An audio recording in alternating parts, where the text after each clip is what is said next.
हमारी भक्ति में है शक्ति। सब्सक्राइब कीजिए भक्ति सागर, a spiritual connection. Shrimad Bhagavad Gita के पास आपके हर प्रश्न का उत्तर है। चाहे आपकी कोई भी परेशानी हो, कोई भी इच्छा हो, श्रीमद् भगवत गीता आपके हर प्रश्न का उत्तर देती है, आपकी हर समस्या का हल देती है। चाहे वह परेशानी आपकी मन की हो या धन की हो, आपके शरीर की हो या आपके रिश्ते की हो, आपको हर अपनी समस्या का उत्तर श्रीमद् भगवत गीता में जरूर मिलेगा। आज हम उसी श्रीमद् भगवत गीता के 8 अनमोल उपदेश आपको बताएंगे जो आपकी पूरी जिंदगी बदल देंगे। बस आप उन बातों को वीडियो के अंत तक ध्यान से सुनिए। जो भी व्यक्ति इस वीडियो को अंत तक सुनेगा उसे अपनी जिंदगी की हर परेशानी का हल जरूर मिलेगा। जिंदगी में जो कुछ भी चाहिए वह उसे जरूर मिलेगा। गीता का पहला उपदेश है कि जो चला गया है कभी उसका दुख मत करो, और जो आने वाला है उसकी बिल्कुल भी चिंता मत करो।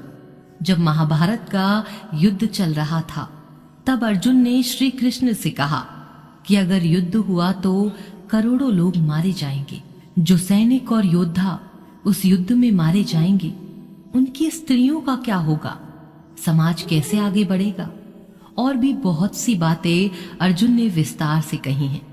इस पर श्री कृष्ण बोले, हे अर्जुन, तू बड़ी बड़ी ज्ञानियों जैसी बातें करता है, लेकिन जो सच में ज्ञानी होता है वह जो लोग मर चुके हैं, जा चुके हैं या एक दिन जाने वाले हैं, उनकी चिंता नहीं करता, उनका दुख नहीं करता है। तेरे हाथ में कुछ नहीं है, तू चाहकर भी कुछ कंट्रोल नहीं कर सकता है। जीवन और मरण प्रकृति की नियति है।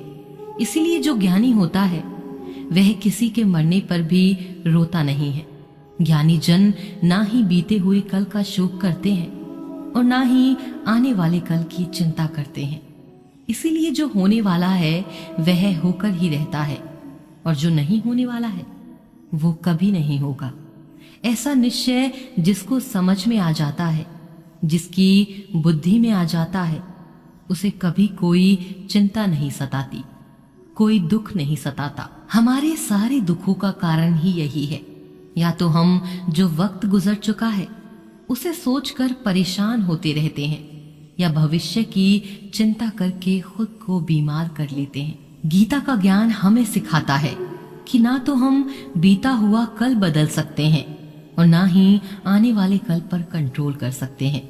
हमारे हाथ में सिर्फ वर्तमान है, आज ही का पल है। हमारा 99% तनाव और चिंताएं भूतकाल और भविष्य काल के बारे में सोचते रहने से ही होता है। हम हमेशा उसी में ही जीते रहते हैं, मगर वर्तमान में नहीं जीते, इस पल को कभी नहीं जीते। जब आप वर्तमान का पूरा आनंद लेना सीख जाओगे तभी आपके जीवन से तनाव खत्म हो जाएगा, चिंता दूर हो जाएगी। वर्तमान में जीना एक बहुत बड़ी उपलब्धि है। हमारे हाथ में भी सिर्फ आज का ही पल है। हमें जो भी करना है आज ही करना है। कभी यह सोचकर समय नष्ट नहीं करना चाहिए कि अभी मेरे पास बहुत समय बचा है। एक गुरुजी ने अपने शिष्य को एक पारस का पत्थर दिया और वह शिष्य बहुत आलसी, हर काम को कल पर टाल देता। गुरुजी ने उससे कहा कि मैं तुझे पारस का पत्थर दे रहा हूं। इस पत्थर से जब तू लोहे को भी स्पर्श कराएगा तो वो लोहा स्वर्ण बन जाएगा, सोना बन जाएगा। और यह पारस पत्थर मैं तुझे 1 महीने के लिए दे रहा हूं। जब 1 महीना समाप्त हो जाएगा तब यह पारस पत्थर मैं तुझसे वापस ले लूंगा। जब तक तू इस पत्थर को अपने पास ही रख। गुरुजी का वह शिष्य बाजार में लोहा खरीदने गया। बाजार में उसे लोहे का रेट बहुत महंगा लगा। उसने सोचा थोड़े दिन रुक कर ले लूंगा, जब लोहे का रेट कम हो जाएगा। उसकी बुद्धि में यह नहीं आया कि इस लोहे को सोना बनाकर मैं बहुत अधिक धन कमा सकता हूं। उसके मन की सुस्ती, उसके मन का आलस की वजह से उसने आज के काम को कल पर टाल दिया। ऐसा करते करते पूरा 1 महीना समाप्त हो गया। अब गुरुजी उस शिष्य के पास आ पहुंचे और पूछा कि बताओ कितना सोना बनाया। शिष्य बोला कि मैंने तो अभी सोना बनाना शुरू भी नहीं किया। गुरुजी ने बोला मुझे वह मेरा पारस पत्थर वापस चाहिए। शिष्य बोला अभी नहीं, मुझे थोड़ा वक्त दीजिए, मैं थोड़ा सोना बनाना चाहता हूं। गुरुजी ने कहा यह पारस पत्थर पूरा 1 महीना तेरे पास था, पर तू कुछ नहीं कर पाया। लेकिन अब समय समाप्त हो चुका है। ऐसा ही हमारा जीवन है, हमारी जिंदगी है, और यह समय ही पारस पत्थर है। हम समय के एक एक पल से अपने जीवन को सोना बना सकते हैं, लेकिन हमें यह लगता है कि हमारे पास बहुत समय बचा है। एक दिन जिंदगी को जी लेंगे, एक दिन जिंदगी में खुश हो जाएंगे, लेकिन वह दिन कभी नहीं आता और हम जिंदगी भर भागते रहते हैं, चिंता करते रहते हैं, दुखी होते रहते हैं, लेकिन जिंदगी को जीना भूल जाते हैं। इसीलिए गीता का ज्ञान हमें यह सिखाता है कि आप आज में जीना सीखो, इस पल में जीना सीखो। श्रीमद् भगवत गीता का दूसरा उपदेश यही है कि कोई अगर आपका अपना है या कोई आपसे बड़ा है तो उसके प्रति गलत व्यवहार कभी भी सहन नहीं करना चाहिए। यह गीता का उपदेश हमारी जिंदगी से भी जुड़ा है। हम अपने मन की अधिकतर तकलीफों को यह सोचकर जिंदगी भर सहते हैं, यह तो मेरा अपना है, यह तो मेरा बड़ा है, इसको हम कैसे कुछ कह सकते हैं। हम अगर नहीं सहेंगे, कुछ कह देंगे तो हमारे रिश्ते खराब हो जाएंगे, हमारे रिश्ते ही समाप्त हो जाएंगे। पर सोचने की बात यह है कि उस व्यक्ति को आप अपना कैसे मान सकते हैं जो आपकी तकलीफों की वजह हो। अपना तो वह होता है जो हमारी तकलीफ को दूर कर दे।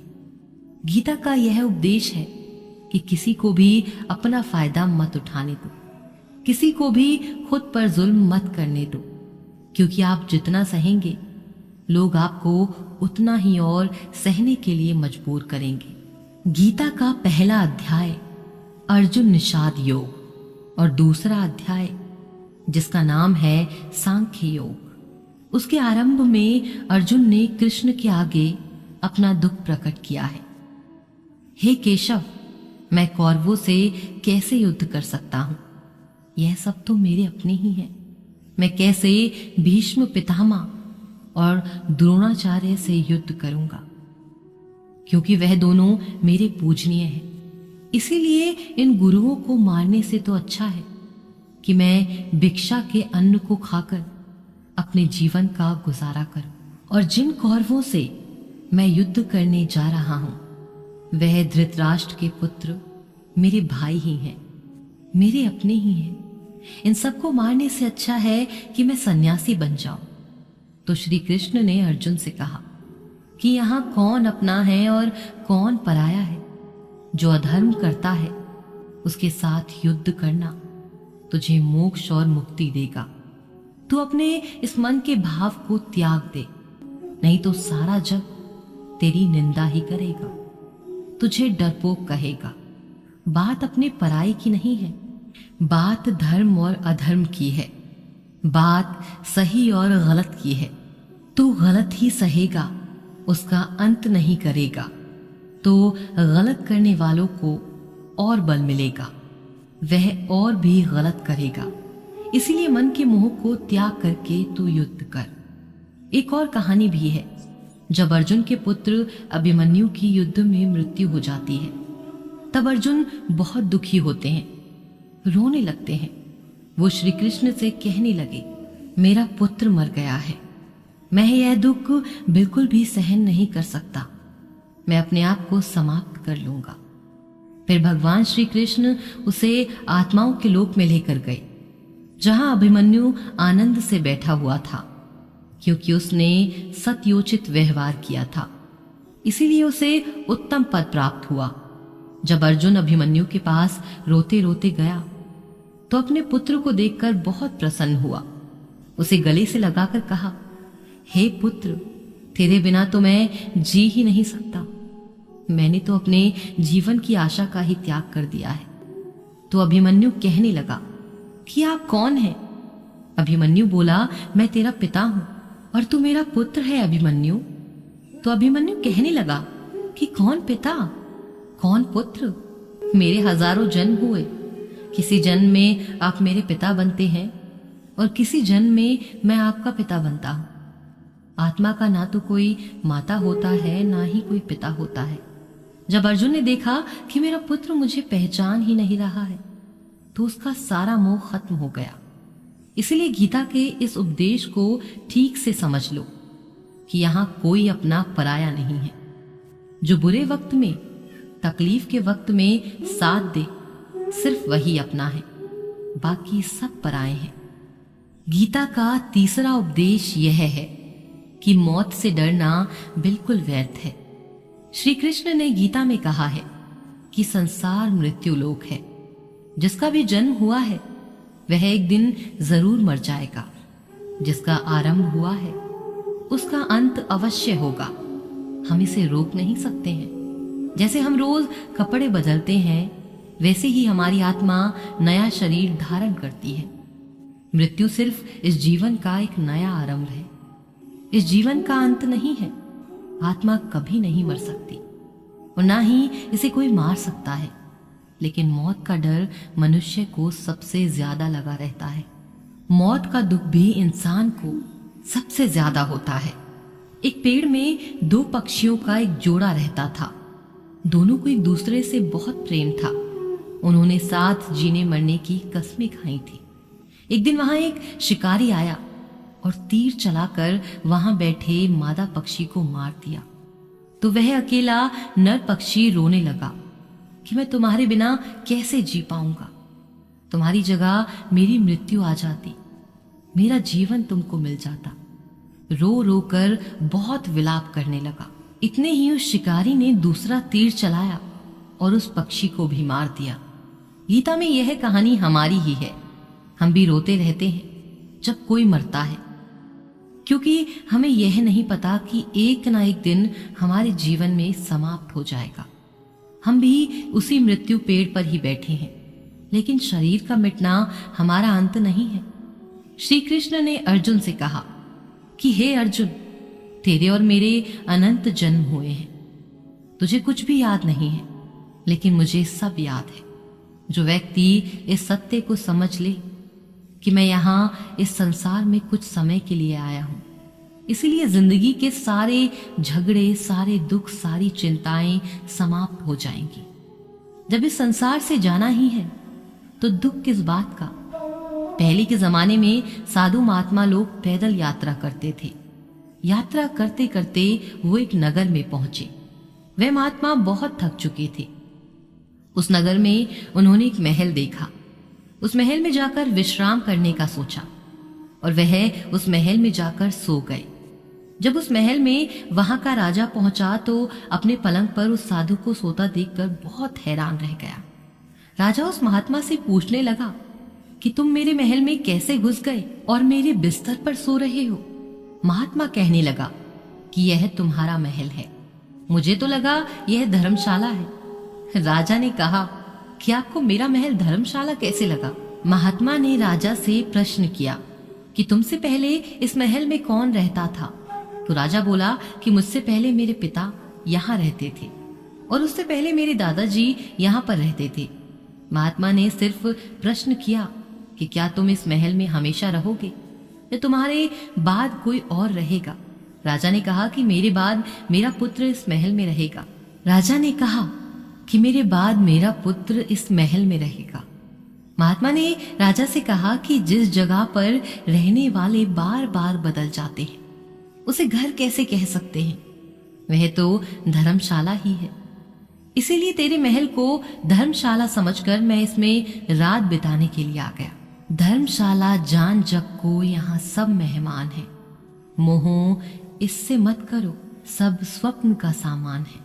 अगर हम इस बात को समझ लें कि हम यहाँ कुछ समय के लिए आए हैं, आनंद के लिए आए हैं, खुश रहने के लिए आए हैं, तो हमारे सारे दुख समाप्त हो जाएंगे जब हम अपना मोह यहाँ जमा लेते हैं, अपना दावा यहाँ जमा लेते हैं, यह मेरा है, इसे मैं छोड़ नहीं सकता, इसके बिना मैं जी नहीं सकता, तो हमारा जीवन दुखों से भर जाता है। इसीलिए जीवन में मृत्यु का भय त्याग करके प्रतिपल आनंद लेना चाहिए। गीता का चौथा उपदेश, मन और विचारों को कंट्रोल किए बिना जीवन में कभी शांति और सुख मिलने वाला ही नहीं है। अर्जुन ने श्री कृष्ण से कहा कि मेरा मन सही गलत सब कुछ जानता है, फिर भी मेरे विचार और मेरा मन मुझसे कंट्रोल नहीं होता। मैं जो करना चाहता हूं वह नहीं कर पाता, और जो नहीं करना चाहता हूं वह मेरा मन मुझसे जबरदस्ती करवा लेता है। इसीलिए मैं बेचैन हो गया हूं, मुझे शांति प्राप्त नहीं हो रही। श्री कृष्ण ने अर्जुन से कहा, इसके लिए तुझे अपने मन और विचारों से डिटैच होकर अपने मन और विचारों को सही दिशा में ले जाने की प्रैक्टिस करनी होगी, अभ्यास करना होगा। और यह एक दिन का काम नहीं है। जब तक तू अपने मन और विचारों की गुलामी का त्याग नहीं करेगा, तब तक तुझे कभी शांति नहीं मिलेगी। एक राजा था, वह बहुत बेचैन और परेशान रहता। एक दिन वह अपने गुरुजी के पास आया और उनसे कहने लगा कि मेरा मन बहुत बेचैन है, मैं बहुत परेशान हूं, मैंने पूरे संसार को जीत लिया है, सब कुछ है मेरे पास, पर मैं खुश नहीं हूं, मेरे मन में सुकून नहीं है, शांति नहीं है। तो गुरुजी ने राजा से कहा कि तुम्हारे नजर में अगर कोई ऐसा व्यक्ति है जिसने सुकून को प्राप्त कर लिया है, शांति को प्राप्त कर लिया है, तुम उसका एक बार कुर्ता पहन लो, तुम्हारे जीवन में भी शांति आ जाएगी। राजा बहुत प्रसन्न हो गया कि यह तो बहुत आसान काम है। वह अपने राजमहल में आया और राज्यसभा में सबसे कहने लगा कि आप लोगों में से जो भी शांत हो गया हो, जिसे सुकून मिल गया हो, वह अपना कुर्ता मुझे दे दे। बदले में जितना भी धन मांगेगा मैं उसे दे दूंगा। सब लोग एक दूसरे का मुंह देखने लगे। पैसों का लालच आता, लेकिन सबको एक दूसरे की सच्चाई पता थी। किसी की जिंदगी में भी शांति और सुकून नहीं था। सब अपना सर झुकाकर वहां खड़े हो गए। फिर उस राजा ने पूरे नगर में ढिंढोरा पीट दिया कि जिसे भी शांति प्राप्त हो चुकी हो, सुकून प्राप्त हो चुका हो, वह मेरे पास आकर अपना कुर्ता दे दे। वह जितना कहेगा उसे उतना ही धन दे दिया जाएगा। लेकिन एक भी व्यक्ति ऐसा नहीं मिला जिसे शांति प्राप्त हो चुकी हो। वास्तविकता में जब कोई मरता है तब हम कहते हैं कि फला व्यक्ति आज शांत हो गया। किसी जिंदा इंसान के लिए नहीं सुना कि एक जीता जागता इंसान शांत हो गया है। राजा के सैनिक पूरे शहर में ढूंढते फिरे। एक पेड़ के नीचे एक महात्मा तपस्या करता दिखा। उनके चेहरे पर शांति थी, सुकून था। सैनिक उस महात्मा के पास आकर पूछने लगे कि क्या आपने शांति प्राप्त कर ली है, सुकून प्राप्त कर लिया है? महात्मा ने कहा, मैं पूरी तरह से शांत हूं। वह सैनिक उसे राजा के पास ले आए। राजा ने इस महात्मा से प्रश्न किया कि क्या आपको शांति और सुकून प्राप्त हो चुके हैं? वह महात्मा कहने लगे, महाराज मैं पूरी तरह से शांत हूं, मुझे कोई चिंता नहीं, एक किसी चीज का लालच नहीं, मुझे कोई इच्छा नहीं। राजा जी बहुत प्रसन्न हो गए कि आखिर वह व्यक्ति मिल गया जिसे शांति प्राप्त हो चुकी है, जिसे सुकून प्राप्त हो चुका है। राजा उस महात्मा से कहने लगे, महात्मा आप अपना कुर्ता कृपया करके मुझे दे दीजिए, बदले में आप जो मांगेंगे मैं आपको दे दूंगा। वह महात्मा कहने लगे, महाराज सुकून और शांति तो मुझे मिल चुके हैं, लेकिन क्या करूं, मेरे पास कुर्ता ही नहीं है पहनने के लिए जो मैं आपको दे सकूं। जब राजा ने उस महात्मा की यह बात सुनी कि इस महात्मा के पास कुर्ता भी नहीं है पहनने के लिए, इसके बाद ही यह महात्मा बिल्कुल शांत है, उसके जीवन में सुकून है। और मैं सारी जिंदगी धन को जोड़ने में लगा रहा, लेकिन मुझे शांति नहीं मिली, सुकून नहीं मिला, क्योंकि शांति और सुकून बाहर की चीज नहीं है, हमारे भीतर की चीज है। इसीलिए जब तक कोई व्यक्ति अपने मन और विचारों को कंट्रोल नहीं करता, तब तक उसके जीवन में सुकून और शांति नहीं आती। और गीता का उपदेश हमें यही सिखाता है कि शांति चाहिए तो मन को शांत करना सीखो। गीता का 5वां उपदेश ये है कि जो मनुष्य दुनिया के सारे सहारों को छोड़कर सिर्फ भगवान को ही अपना सहारा मान लेता है, उसकी हर जरूरत को ईश्वर पूरी करता है। उसकी हर प्रकार से रक्षा वह परमात्मा ही करता है। जो भी व्यक्ति मुझे अपना सहारा मानता है, उसका योगक्षेम मैं स्वयं करता हूं। योगक्षेमम व्याहम्यम, अर्थात जो चीज नहीं मिली है उसकी प्राप्ति कराना, इसका नाम योग है। और जो चीज मिली हुई है उसकी रक्षा करना क्षेम है। श्री कृष्ण कहते हैं कि जो मुझ पर डिपेंड हो जाते हैं, उसे जो चाहिए वह मैं देता हूं और उसकी हर प्रकार से भी रक्षा करता हूं। गीता का 6वां उपदेश ये है कि इस संसार में हमारा कुछ नहीं है। गीता सार में आपने कई बार सुना होगा कि तुम्हारा क्या गया जो तुम रोते हो, तुम क्या लाए थे जो तुमने खो दिया, क्या पैदा किया जो नष्ट हो गया, तुमने जो लिया है यहीं से लिया है, जो कुछ भी दिया है यहीं पर दिया। जो आज तुम्हारा है कल किसी और का होगा, क्योंकि परिवर्तन संसार का नियम है।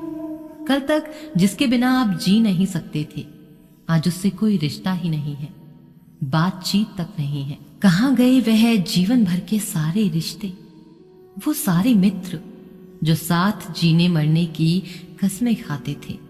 आज पता भी नहीं है कि वो लोग कहाँ चले गए। संसार परिवर्तनशील है, सब लोग यहाँ बदल जाते हैं, हर रिश्ता बदल जाता है। और तो और यह हमारा शरीर भी हर दिन बदल रहा है। बचपन से जवानी, जवानी से बुढ़ापा, और एक दिन यह शरीर हमारा साथ छोड़ देता है। तो किसके लिए रोना है और किसकी चिंता करना?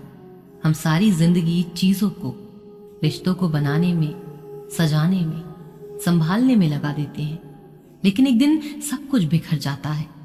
सारी जिंदगी जिस संपत्ति, जिन रिश्तों के लिए हम लड़ते रहते हैं, एक दिन सब कुछ छोड़कर इस दुनिया से हमें जाना पड़ता है।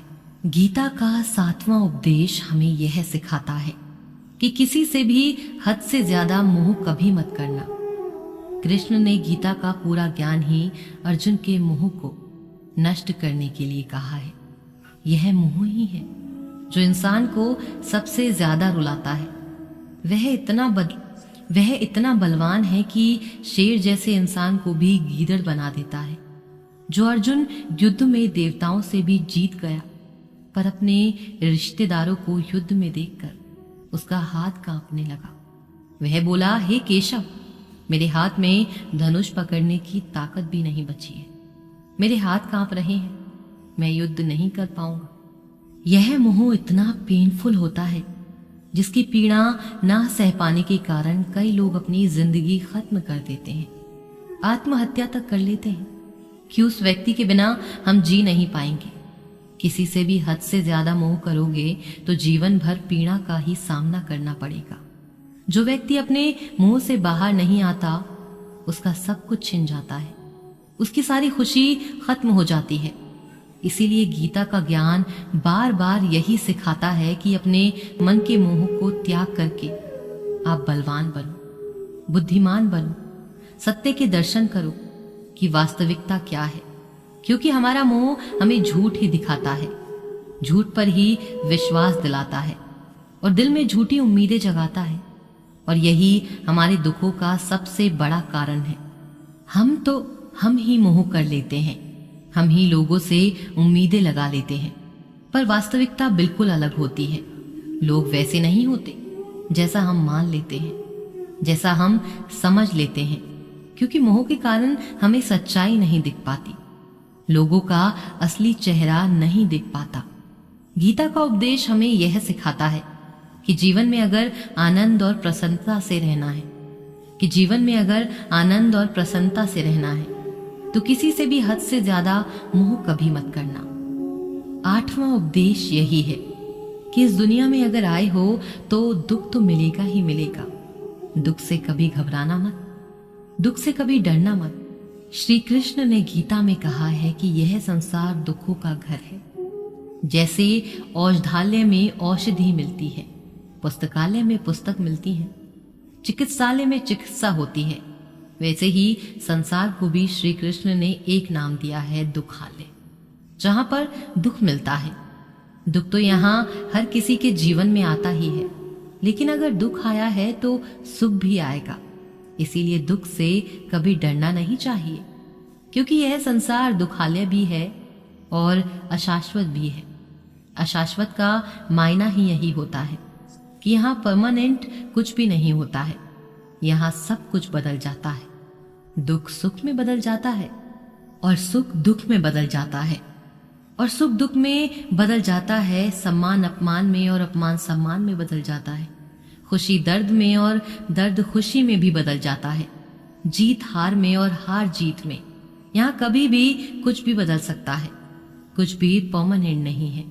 ना ही हम परमानेंट हैं, ना ही हमसे कोई चीज, ना ही हमसे जुड़ी कोई चीज परमानेंट है, क्योंकि यह संसार अशाश्वत है, शाश्वत नहीं है।